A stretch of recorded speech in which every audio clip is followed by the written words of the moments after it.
there, welcome to the Focus Podcast with Taralee. This is the place where we talk about real life, real relationships, and how to grow through it all. If you're looking for simple mindset shifts, better communication, and deeper connections, you're in the right spot. Let's dive in. Welcome to the Focus Podcast with Taralee. Today we're talking about one of the most stressful and emotionally loaded seasons in parenting, preparing teens for college. And my guest today is Lee Norwood, founder of College Sharks, a virtual learning platform to help your college-bound student figure out the college application process. And Lee has been featured in USA Today, CEO Weekly, and Business Insider, and she's helped hundreds of families not only land the right fit college, but do it with less stress and more confidence.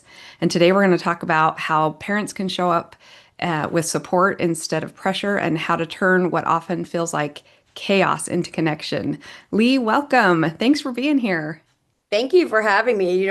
We're right on time here. We're just gearing up for the school year, and seniors are on fire about applying to college, and juniors know it's time to get started. Yeah, it's a hot time. It is the time for sure, definitely. Well, can you share a little bit of your journey and what College Sharks is and what led you to start this program? Sure. So I'm at what's called an independent college consulting, independent educational consultant. And I work one-on-one with families and help them find the right school for their student. I usually work with kids starting the end of sophomore year through senior year.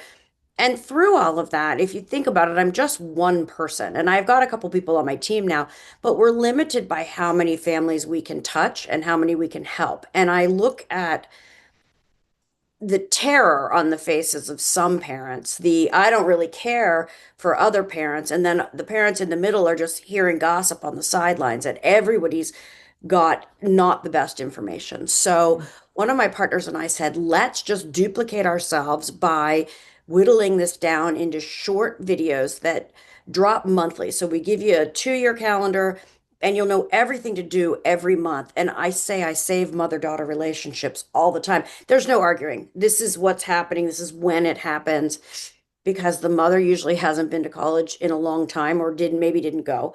And the student only knows what their friends are telling them. So we have made these bite-sized chunks of information super fun to watch. And we've created a curriculum for junior and senior year, really for parents and families and kids who want to do it themselves, but they need a little guidance. It comes with a workbook that turns into basically your application if you keep up with it, and all of the pieces of the pie. So that's how I plan to scale my business, which is always a hard thing to do. You have to duplicate yourself. So that's how we did it. And we created College Sharks, and it's a tenth of the price of a one-on-one consultant. So it's really available to lots more families. That's great. That's awesome. That is really sounds very helpful for sure.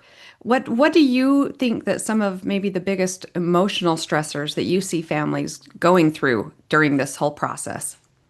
So I think there's two sets of emotions, Taralee. It's like the, Mhm. the parent emotion and the student emotion. Mhm. The parent's emotion is, how the heck am I going to help my student? I don't even know when to start this process. Things are different than when I went to college. And how the heck am I going to pay for this? Because it looks like school prices are skyrocketing. For Mhm. kids, their stressors often depend if they're a boy or a girl. Mhm. They depend on what set they're hanging out with in school. Some states are really on top of everything. All these kids are going in the early round. Other states, they're ready for that regular decision, which starts as the second half of senior year. So it really depends on your peer group and the school that you're in. But no kid wants to get left behind. So even the least motivated student in their senior year, they're going to get a little of that FOMO, which is always motivating. But I've seen kids just shut down because they just don't know, and they feel like they need to make all of these big decisions. And all I can think of is, my goodness, you're 17. You shouldn't feel this much pressure. Mhm. So you either need to use the resources that your high school has, or if your school doesn't have those resources, you've got to figure out where to get the best information so that you don't feel stressed. Yeah. Oh, that's great. I think that's great. What do you think is different about your approach, that parents and teens really need right now through all of this? Well, they all need a timeline, and I'm going to give you one to put into the show notes so Okay. anyone can just download our junior, senior year timeline. Junior year is the most important year for grades. The last full year a college will see of your grades. It's also a lot of testing. You've got the Mm. PACT or the PSAT. Take them. Test optional is not a strategy. And then you have the official SAT or ACT. Schools don't care which. Whichever one your school is doing, start with that one. There are subtle differences, but don't get hung up on that nail. Um, and now I forgot the question because I went off jabbering about all of that. Just like why you're, I think you answered it really because you said you have a checklist, like why your approach is different and what the teens and parents So need right now. we have a checklist, and a lot of people who do what I do have a checklist, but there's a lot of people who didn't even know there were people who do what I do. Yeah. Not to mention the cost of it, not to mention that now we have an online platform. The cool thing about our platform is you can only go a month ahead. So you're not going to look at what's due in February. We're not going to tell you. We're going to tell you what the video is going to be about, but we're not going to have you worrying about this until then. So our information falls into buckets. So a parent might be more excited about a bucket that a student isn't. So financial aid and all that, those videos the parents might be really into. We only drop 2 or 3 a month, but the buckets are academics, standing out, testing, paying for college. So you can kind of navigate what you want to know out of that. We also, we're not AI, we're people. We do this every day with teens. We are the college sharks. I think that this is a human process. We know that humans are deciding who's getting in and who's not getting in, and these teens are humans. So our approach is very fun and colorful and short, bright bits of information that are easy to digest, and you kind of just know you're on that track. Because, high school counselors are often in a big public school could be 450 kids to one counselor. Oh yeah. That's a heavy lift. That's yes. Crazy. I think you nailed it when you said that a lot of parents don't even know that people like you exist. And so that's kind of what I wanted to bring to my listeners here, that this kind of help is out there because I didn't know about it. My kids are now 25, 21, and 19, and I had no idea that something like Gosh, you this. look like you're 20 I, yourself. Are you kidding why, me? thank you. No, Oh I'm my 50. gosh. I am 50 years Wow. old. Yeah. Yeah. Well, thank Wow. you. You're my favorite guest. So thank you so much. But yeah, so my kids, I didn't know that this existed, and that would have been so helpful. Each one of them have kind of taken their own different, approach and whatever tested waters with college. My son had like his senior year, kind of a, what do they call it?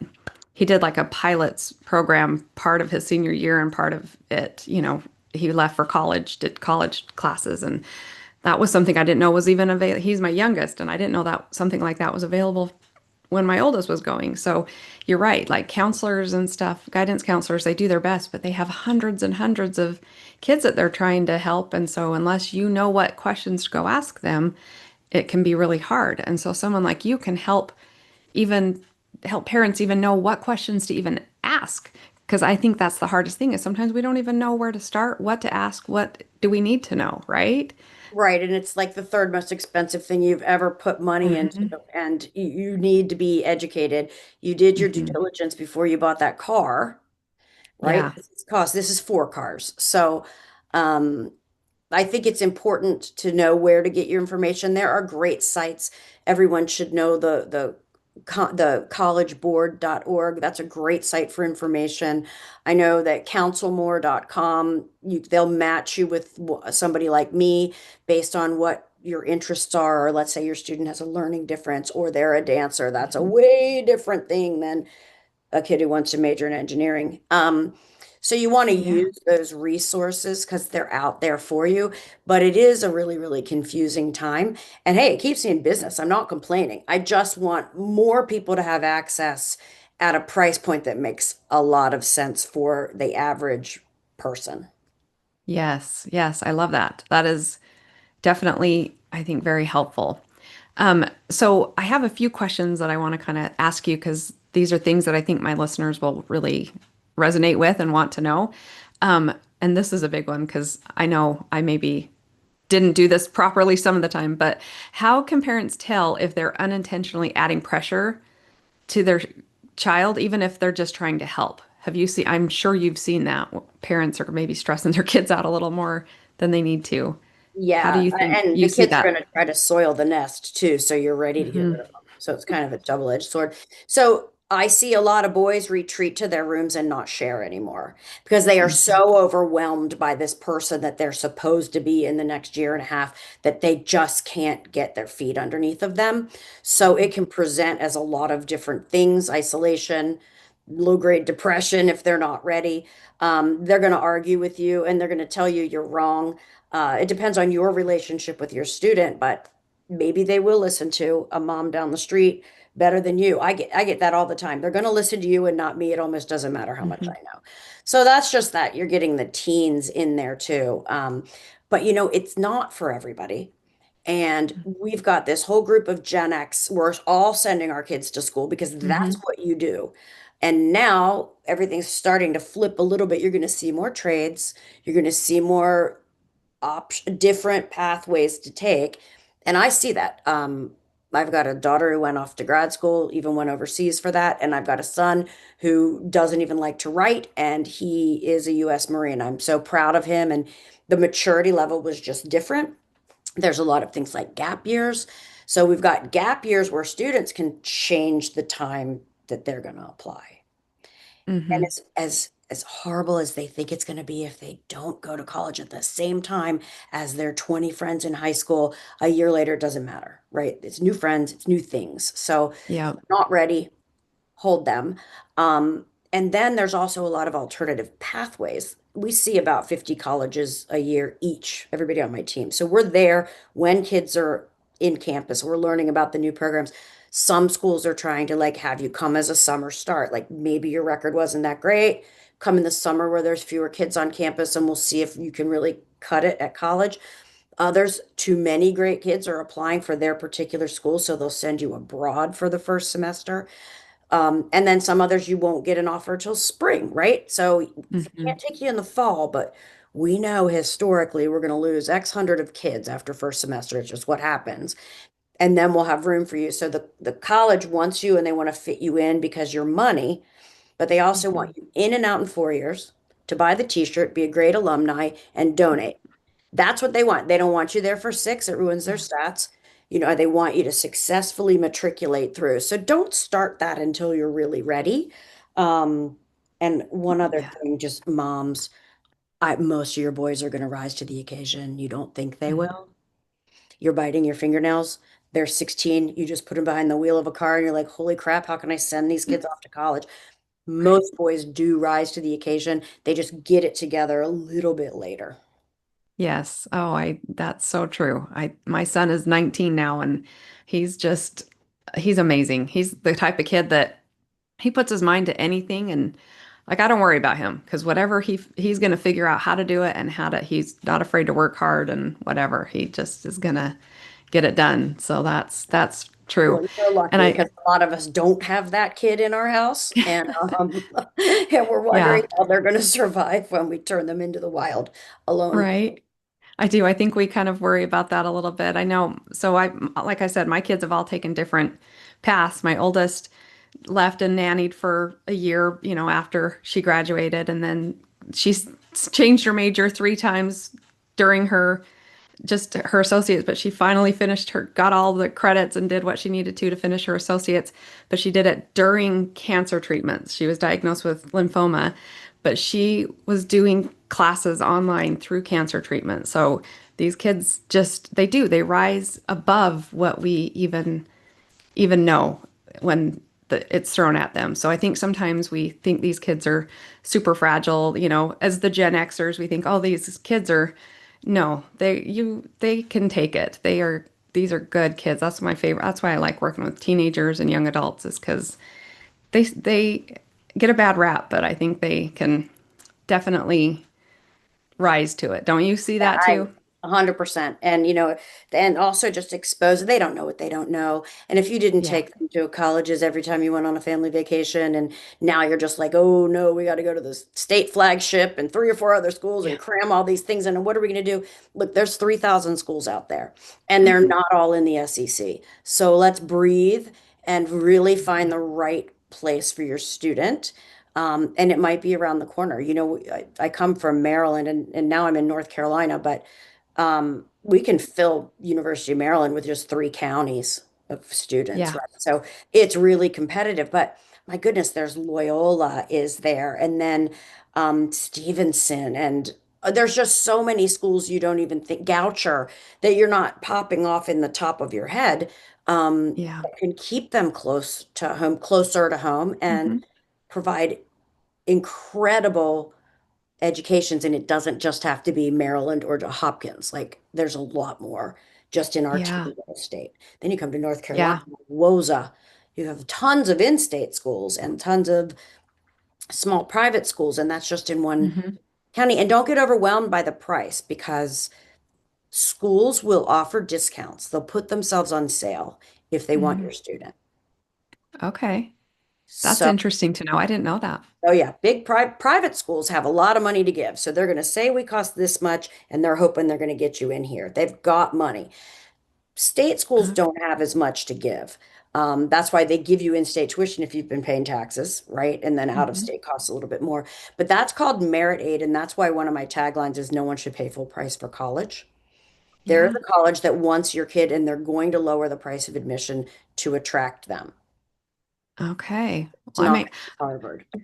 I might need to talk to you off this podcast a little bit too, because my son's been saving some money to do a certain pilot program that he's kind of got some of it. Anyway, there's a lot, but I live in South Carolina. We've moved here, I don't know, a little over a year ago, and we've been looking at schools for him in Georgia, but I thought we were going to do out of state tuition, but there's states that have, that in-state tuition with states right next to it, which I didn't know that this particular Yeah, and you school is. don't get caught up on that. It's called it'll come to me in a minute, but you need to make sure when does that start? It often starts Mhm. junior year, right? So which would be probably fine for him.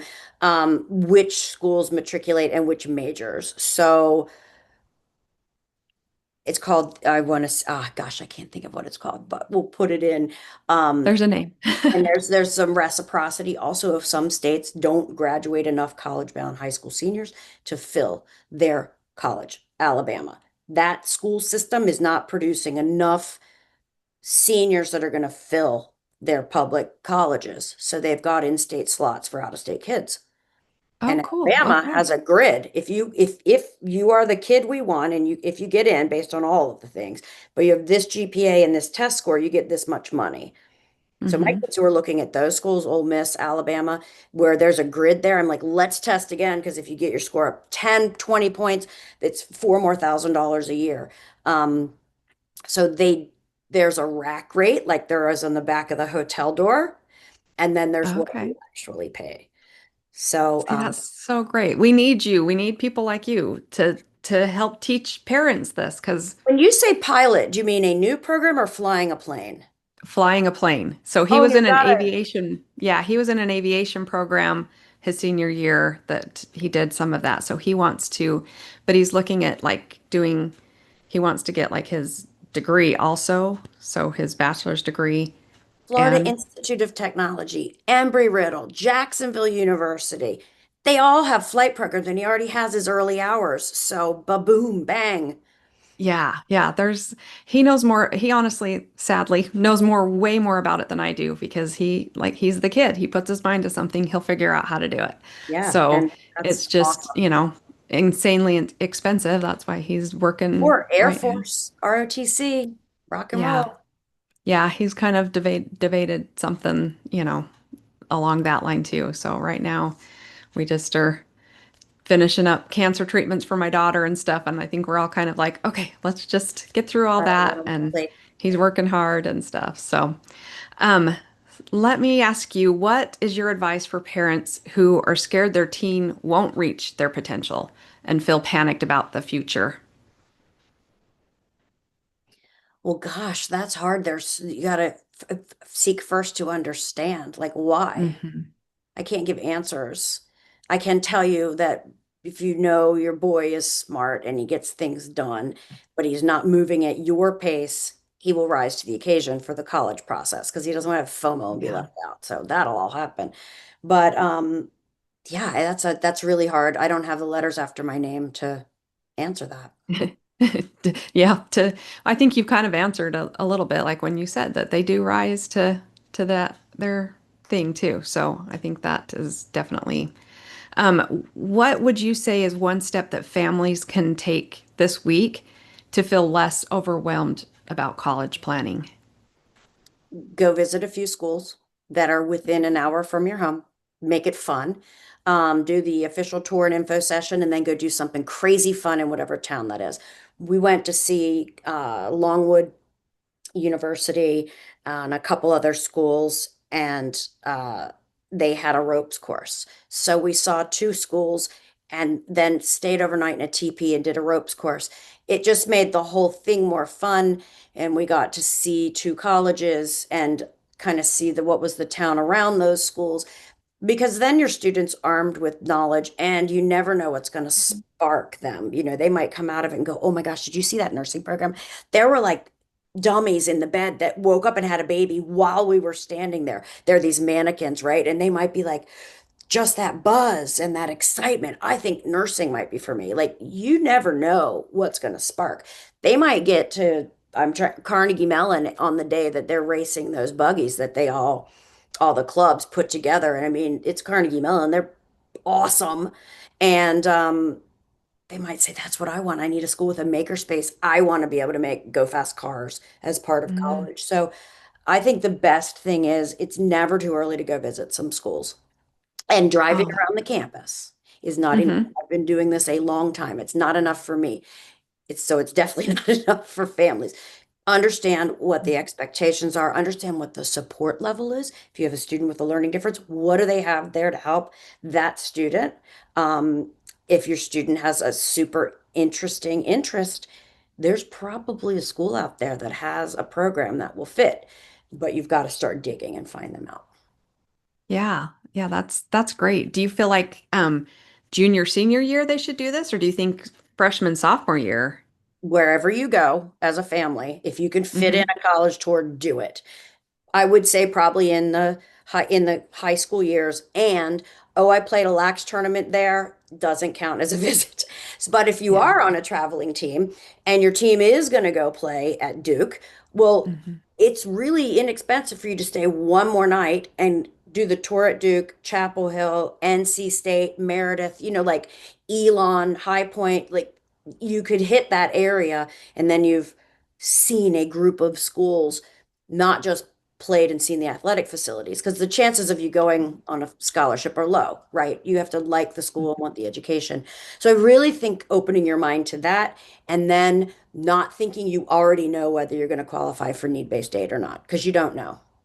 Yeah. The Okay. FAFSA is the proxy for that. And just because you Hmm. don't get a Pell Grant, which is a certain pretty low income, uh, Hmm. that's a money that comes from the government, and they also give you the ability to borrow some money. But that number also goes to the college, and some schools Hmm. meet 100% of need. So if you have a super smart student and your family does not bring in a lot of income, you might be in the very best position ever, because you do the FAFSA, they give you a number. Your kid did everything it took to get into Harvard. Harvard's going to fill that gap between what they said you can afford, which might be $5,000, and the 90,000 price tag. If they want you, their endowment will fill that gap. It's called meeting 100% of need. So I do know most of us are in the middle class, maybe on this podcast, and we get squeezed. We can't afford to pay full price, and we don't make as little enough money to get all this need-based aid. But go through the net price calculator on every school's website. They're not Okay. super accurate, but they're close enough, and you're going to start seeing a trend Okay. that will fit That's your great. family. That's great. That is awesome. So, What final message would you have and leave for parents that are listening today who want to do this the right way or do this right? I'm going to give you a long answer. First of all, look at the options that your school has. If you're paying private school prices, you should have a counselor that's working closely with your kids. Also, know that their job is to follow those seniors to matriculation. So they might not be working with your student soon enough for you. So seek some outside help. Second, make sure your kids are checking their emails. That's my number one tip for everybody all over. Kids don't check email. They don't know Yes. how to dial 10 numbers. They don't check email. And that's the way college communicates. So Mm. I've had kids get in and then there's a second step for that merit aid piece and miss the deadline Oh, because they didn't okay. check their email when it said, hey, you might qualify for our scholars program. Write this additional 250-word essay. Wow. Let's go. And they'll miss it. And Now, they, I try to make mm, my kids not miss it, but I can only nag so much. To check your mm, email. And then parents, check your ego, your bumper sticker. No one really cares about it. So make sure it's the right school for your student, right? yeah. I went to Elon. It used to be like the crossword puzzle answer on the Sunday New York Times. That's like the hardest day for crosswords. Nobody even heard about it. Now a lot of people know Elon College. Now it's Elon University. So it depends on what fits your kid. And Hmm. everybody doesn't need, like everybody from your family doesn't need to go to USC, right? Just Yep. because you're in Yeah. South Carolina. Yep. Other options. So yeah. Yep. Yeah. Well, that's awesome. So where can people learn more about you, your work, or get in touch with you? So, collegesharks.com is where you can go and you can do a 14-day free membership checking out College Sharks. No credit cards needed. It's none of that malarkey. Once you're in there, then you'll get an email from me giving you my information. And there is a button on there, Meet with Lee, if you want to go direct to talk with me. So I'm Lee at College Sharks.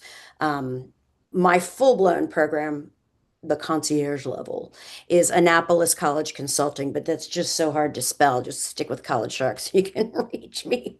But that's the business that I built and bought and grew that showed me the need for sharks. So collegesharks.com and College Sharks on all social media. We're always reminding you of what's coming up, what's necessary, resources. So just make sure you know where you're getting your information and kind of stick with a few sources and don't overwhelm yourself. And we're more than happy to chat with you. But 14 days for free, you can get all your data from August, September, and October right now. Go in and watch it all. That's awesome. Yeah. That's great. I think our parents that listen to this will definitely be reaching out to you, and we'll link whatever we can in the show notes and stuff for you. But I think just having somebody help watch my back would be helpful as you watch your kids' back, right?